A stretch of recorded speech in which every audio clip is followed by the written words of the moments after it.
at this point, I think anything will do. So I'm just going to talk this through because I'm really going through it. And even just filming this thing is making me very emotional. I think I made it much bigger deal in my head than it actually is. And I need to do something to get out of this loop. And here's the deal. I'm supposed to be doing my very, very best to grow this YouTube channel to 150,000 subscribers. That's the bet that I made with Chris Stowe. I put it out there. He did too. I told everyone about it. And then I did absolutely nothing. And I know that all my videos are starting like this lately. And when I say all my videos, I mean this one and my previous one. But it is what it is. So here's what's happening. I know that Chris Doe is not necessarily thinking about our bet, or he is not, maybe he doesn't even remember it. Maybe, I mean, I'm sure that if I remind him, he will, but like, he's not thinking about me, or he's not looking up how my channel is doing or what I'm up to. I know that. I'm not that delusional. But I also know that when the guy made the bet with me, he believed me. When I told him that I will get this done, and I told him that I will achieve all these goals and I will achieve these numbers, I know that he believed me. And even if that's just like a fleeting thing and it happened in a moment and then it's gone, in that moment, he believed me. And I believed myself too. And all my friends that were at that table believed me too. And I don't want to disappoint him because he believed me. And not only that, but he made me believe it myself. So I'm being very cheesy here, but I think that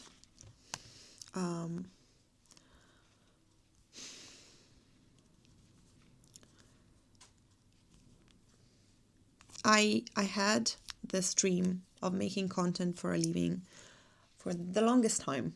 I've had it since fashion blogs were a thing and YouTube was still new and Instagram still looked a bit weird, and I was posting random pictures of my outfits going to high school, and it was great. And I was looking at influencers at the time like Chiara Ferragni or Mimi Icon or whoever else was big back then, and I wanted to be them. And then my taste as I've grown has changed, but I have always been a big fan of people that create content for a living. And I remember being so motivated and making so much content for myself. I didn't care about who was watching or what they were thinking. I was just making it because it was fun. At the same time, I really wanted to be good at it.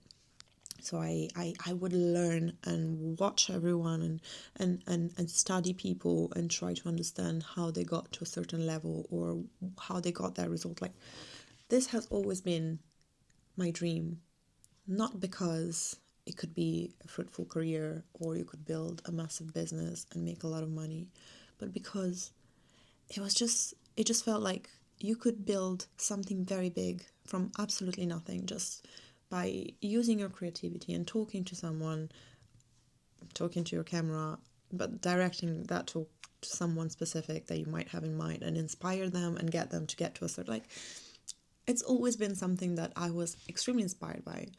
And I did wiggle my way into this world, and I did work for some of the biggest creators in the world, and it's been great, and I've learned so much, and I am a better person because of that.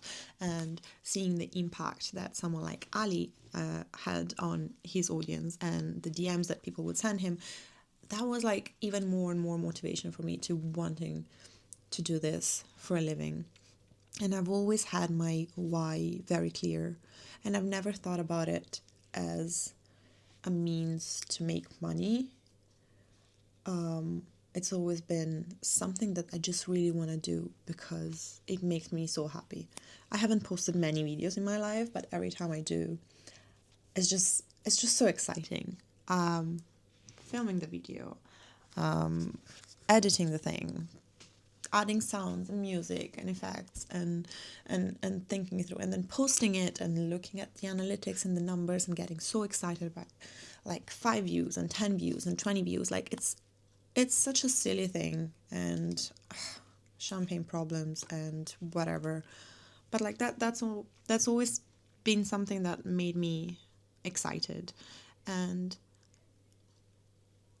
I'm someone who prioritizes enjoying what I do rather than making as much money as possible, which is not always, I mean, it doesn't really matter. But like, if I ever had to think about what I wanted to do, or if anyone would have ever asked me what I wanted to be when I would grow up, it's always been YouTuber. But I feel like I went from being very sure and knowing exactly what I want and working towards it or around it, to having forgotten my why completely. And I feel like I don't exactly know what the problem is. And I mean, yeah, there is a problem, because I want to make content. I know how to make content. I have the tools to make content. I have the knowledge to make content. I have the skills to make content. I have insider industry knowledge to make content. I have the network that could help me and push me with my content. I have a lot, but I also feel like I put a lot of pressure on myself. But at the same time, I don't know, like, if it's not the pressure, then what is gonna do it? You know what I mean? Who are you? I mean, I don't know if you know what I mean. Doesn't matter. The thing is, like, I tried to do it in my own time. I tried giving myself time. I tried going all in, doing like a bunch of videos in a month. And then I tried taking a break and learning a bunch of things and getting a good experience and becoming an expert. And then I tried making a bet and putting myself in a corner that I couldn't escape. And it's still not working. And then today I was talking to a friend. His name is Taha. And he is one of the most talented people you will ever see. If you watch his videos, or if you meet him or whatever. And we were chatting about this, and he was asking me about my bet, and I was telling him that it's not really going well. And unfortunately, the sentiment around it it's very bad, because I'm procrastinating making videos, because again, there is all this pressure, and I'm putting pressure on the content of the video, and I'm putting pressure on the direction that I want my channel to go, and then I'm putting pressure on the quality of the content, and then I'm putting pressure on who's going to watch the videos and what they're going to think about it. And with all this pressure that I keep putting on it, and then also the pressure of like, oh, if I don't do it, I'm going to lose $5,000. I'm just like stuck in this vicious cycle, and I'm not doing anything about it. And then I'm procrastinating making the next video, and I'm overthinking everything, and then I'm not doing it, and I start feeling very guilty, although no one really gives a fuck about it. And then I'm just getting very depressed and sad and anxious, and now I'm just embarrassed about myself, and I'm just completely stuck. And I was talking to Taha, and he was telling me about something that he recently achieved, and I keep saying we're gonna work on that later. I just want to get through this video because it's so hard. But he made 100 videos, and he posted one every day. And the main thing, I do have my phone here, so if I look down, it's because I'm trying to find some notes that I wrote about our conversation. Yeah, he made 100 videos, and he posted them every day, and he did it when he felt good, when he felt bad, when he was forgetting about it, when the video was really shit, when he didn't know what to say. He did a video every day. He did it at 3 a.m. in the morning. He did it at 11 p.m. He's always done it. And he didn't do it for anyone specifically. He didn't do it for an audience. He didn't do it for the numbers. He did it because he wanted to get back to his roots. I don't know if that makes sense. Not get, but like go back to talking to a camera and feeling confident and improving his talking to a camera skill, because he got kind of stuck in a similar, very similar, but not the same cycle where I do recommend watching some of his videos if you want all 100. I think they're all great, but he puts it really well in his first video, the explanation that he gives. Not gonna try to re-explain what he said, but the gist of it is he said that he would do it, and he did it. And he said that maybe I should do it too, because what that teaches you is that you need to learn how to be shit at things sometimes. And again, I just need to get over myself, and what better way? And I had a few things that I asked him, because I feel like one of my main fears is that I'm gonna get people bored or they're gonna unsubscribe. But again, I don't have that many people here. So I hope you don't unsubscribe. But if you do, it's okay, because the next 100 days are gonna be probably very boring. And the next thing that I asked him is, I have a bunch of really cool people following me here. I have some people that I really respect and that I would never want to cringe at my videos. And I'm kind of terrified of them seeing these videos and seeing me being really shit at what I'm doing.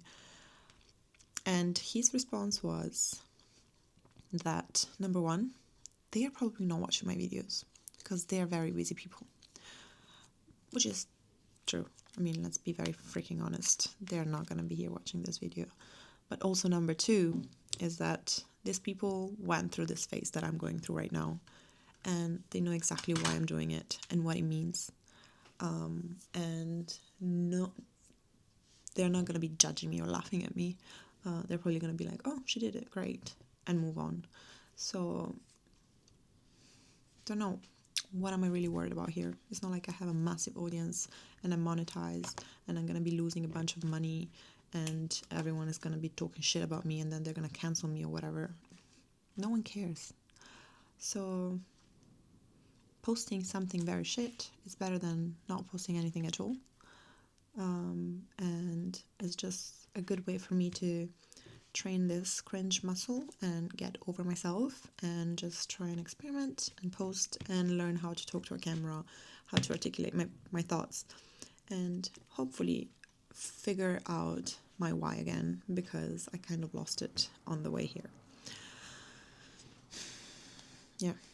Anything I wanted to say? Yeah. I'm just looking at my notes again. And again, I don't want to edit this video. I literally had the chat with Taha at 9 p.m. It's now 11:38. It took me about an hour to come home. I went to buy some milk, so I didn't have much time to prepare. And the thing is that I thought that the thing is I need to lower my bar and my standards, because I think that just because I've worked with some of these big people and these big projects, I have to be as good as them. But they've been doing that for decades. And they keep doing it even after I left. And I can't be comparing myself and my metrics with these incredible creators that have been shaping the industry. But I thought that my last video was my low standards. I made a video sitting in front of a camera with very minimal editing and no effects, and I just posted it. But that wasn't my lowest standard. I still had to put on a full face of makeup and adjust the lighting and set up a camera and make sure that mics were charged, and then do a bunch of editing. And then I created a thumbnail that was semi-decent. And my dog is barking. And then I did a bunch of research and I wrote a bunch of titles that were kind of okay. That wasn't necessarily my lowest quality I could produce, because it still took a bunch of effort. This is effortless. I had a full day of working around London. I went to a massive event. I had to do a bunch of networking. I spoke to some friends. I did a lot of work. I traveled a lot. Then I came home.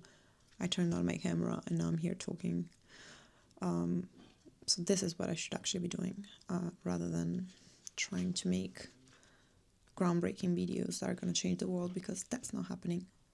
Not right now. Maybe one day. Hopefully one day. And I also know that this is not the video that's going to get me to 150,000 subscribers, and none of them are going to be that video. And I think I'm okay with that, because I think that at this point, my priority is figuring out why I'm trying to do this, and then actually wanting to do it because I want to do it, not because I feel all this pressure around it. So yeah, I guess I'll see you tomorrow, because I'm doing this every day for the next 100 days.